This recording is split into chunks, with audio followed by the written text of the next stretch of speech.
All right, so we've got this. You see the label? Who is this? Yeah, this is Picea, the spruce. So yes, the leaves are pretty sharp. Maybe you could get this in the video, possibly. But what I want you to see is to find a part of the stem where, where the leaves have fallen off. So go back a little further. Go deeper underneath. And like, see right here? There's these bumps all over the stem. You see all those bumps on the naked part of the stem? Yes? Yes. Okay, great, sorry.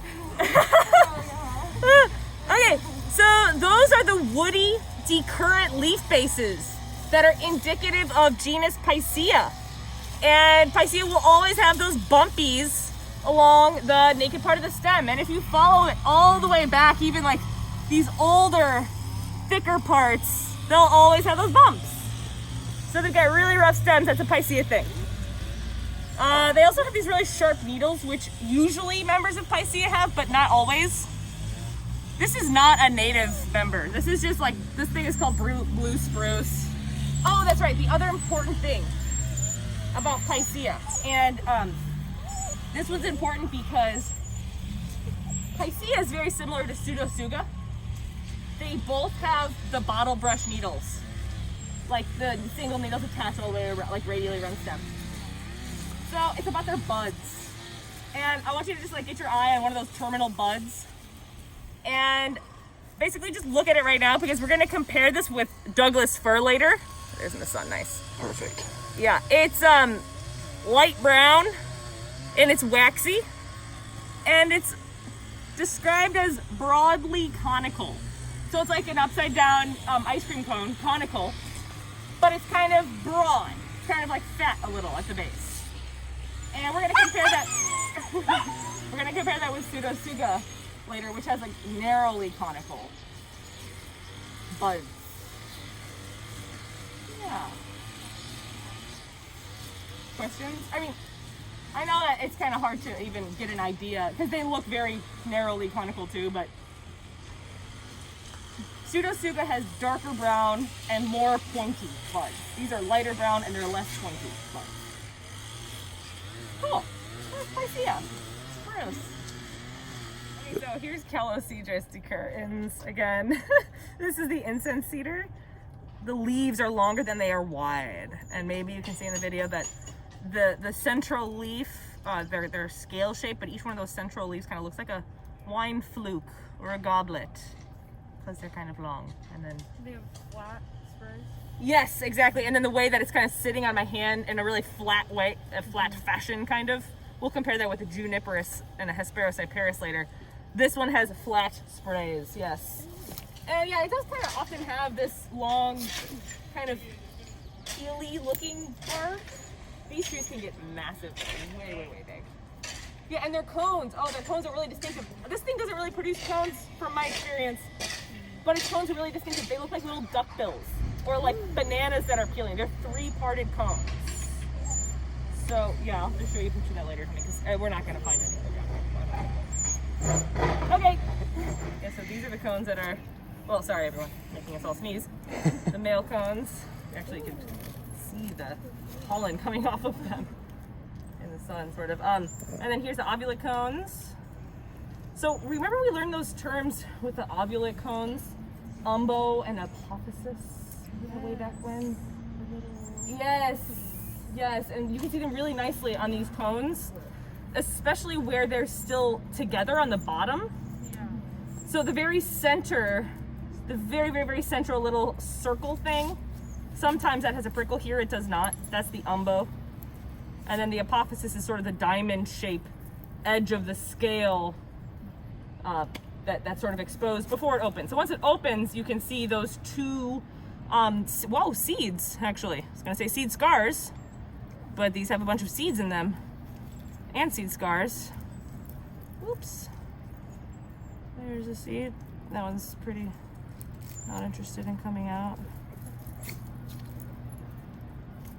Whatever, there's seeds in there. There's seed scars. Cool.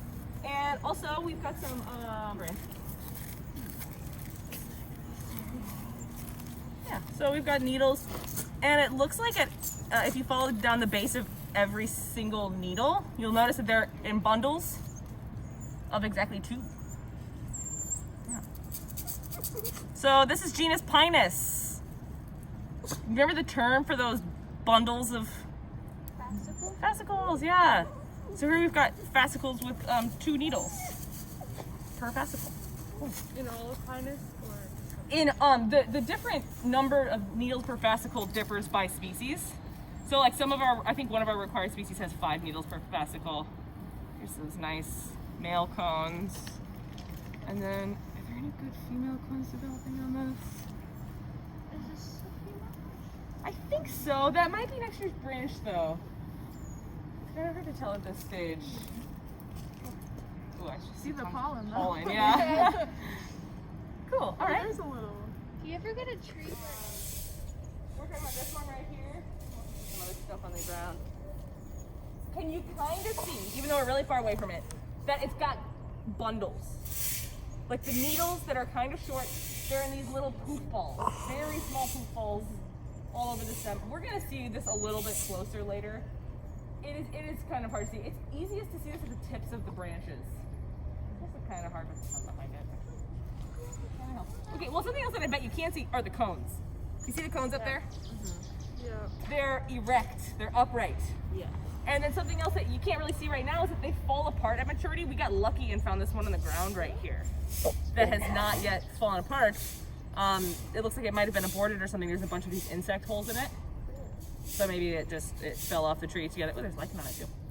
But when it is mature and it's ready to kind of fall apart, this is what happens. All of these cone scales fall apart individually, and then they just like kind of go flying. And then you come here and you see these scales all over the ground normally. But our landscape crew is so amazing that we're not seeing that at this very moment. But this is actually really lucky to be able to see a cone. And it's all messed up inside, and I'm guessing that those seeds kind of got eaten by insects or something. That's why it's on the ground. Cool. So, okay, been talking about it. Who is this? Does it ring a bell to anyone? It's not that. It's no, but yes, the other one with erect cones. Cedrus.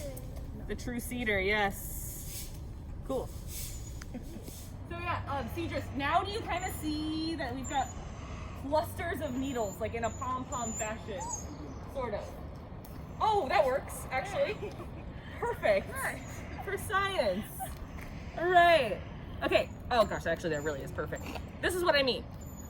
We've got clusters of some sort of varying number of needles per bundle. So like Pinus, there's always 2 needles per fascicle, or always 5 needles per fascicle. But here we've got like, a couple dozen needles per fascicle, and here we've got, like 12 needles per fascicle or something. And I'm sorry, I'm actually just used that word incorrectly. These are not fascicles. Sorry. Fascicles are unique to genus Pinus. These are actually just bundles of needles on very short shoots. That's what these sort of woody pegs are. Cool.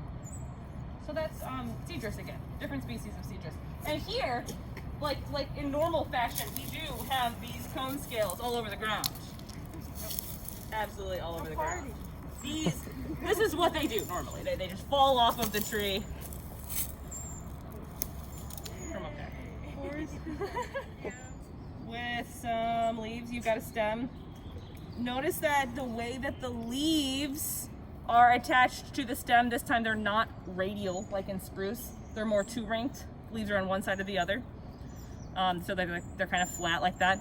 At the base of each leaf, look really closely. Do you see like a little bit of a twist? Okay, that's something indicative of genus Abies. Yeah, so this one, we're not gonna see the cones. I always try to look for cones on this one. It's just too tall and we're not gonna see them. But if we could see them, they would be erect like Cedrus over there. They'd be sort of upright, and these ones also fall apart at maturity. Yeah.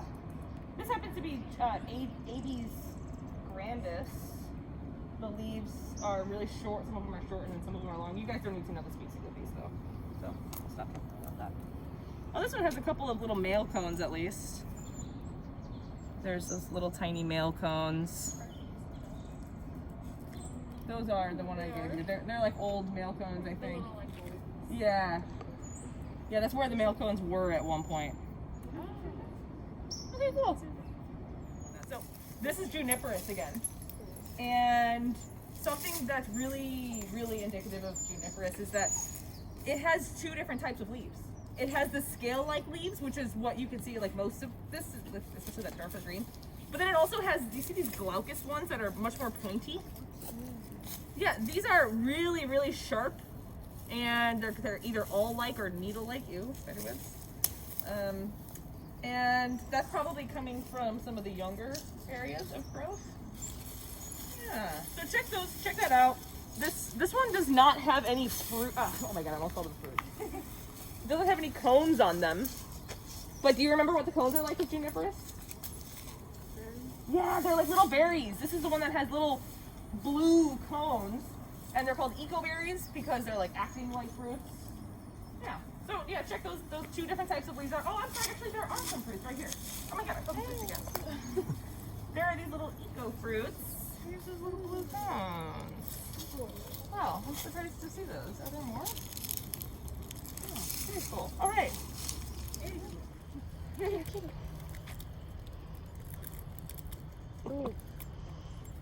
There you go.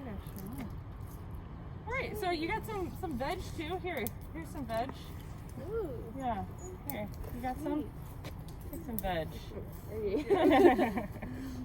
This is kind of a sad veg. It's like falling apart. It's probably been on the ground for a couple of days. Yeah, it does. Yeah. Okay, so this one is Pseudotsuga menziesii.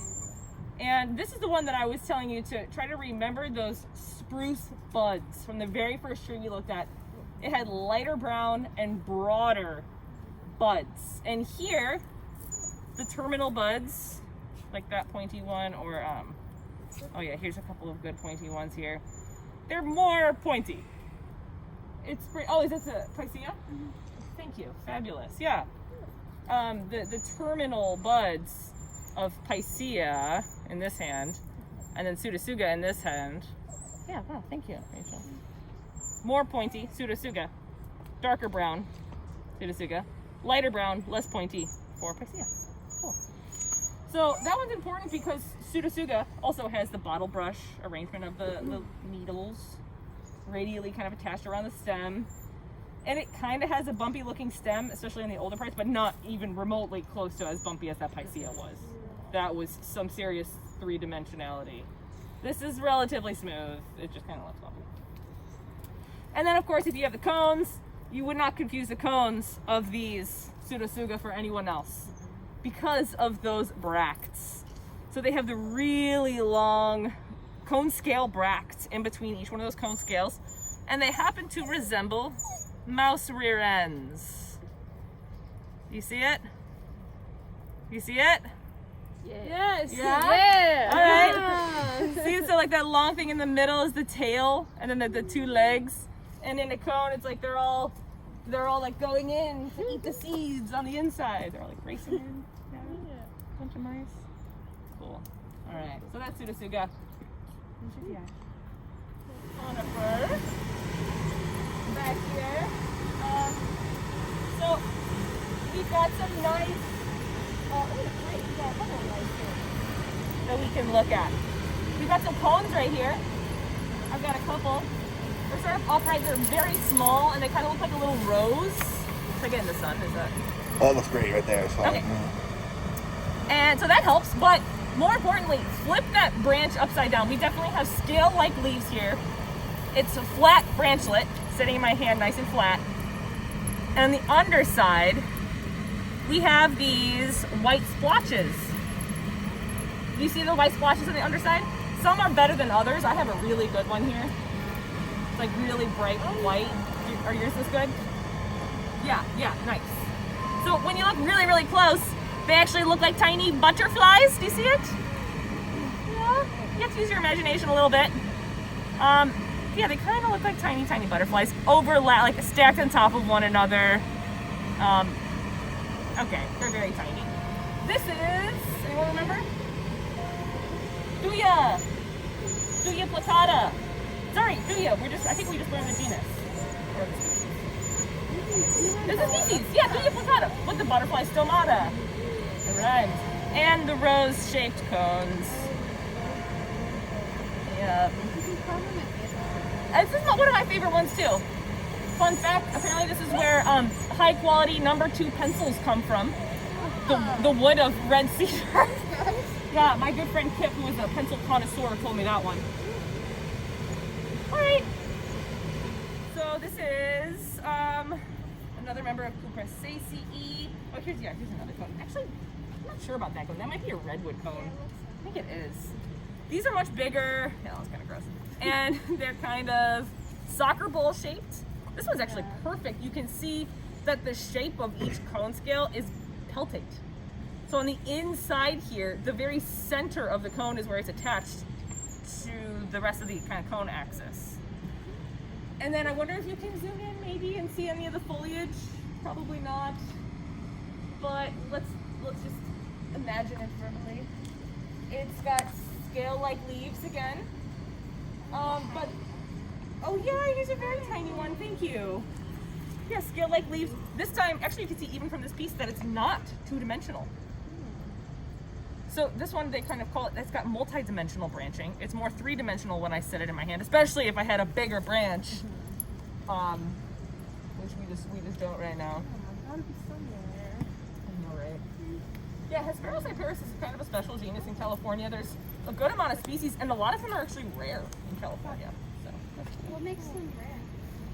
they just have extremely limited distribution, so a lot of them are endemic to like just one tiny area in California, like one place along the coast or something. All right, species that I wanted to talk about. This one, I know it's not that giant, but it's giant sequoia. We actually have this giant sequoia right here on campus.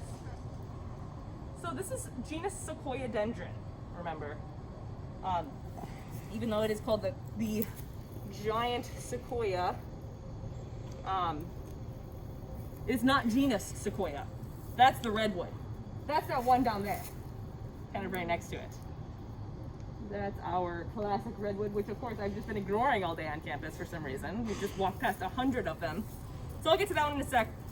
Here's the foliage of the giant sequoia.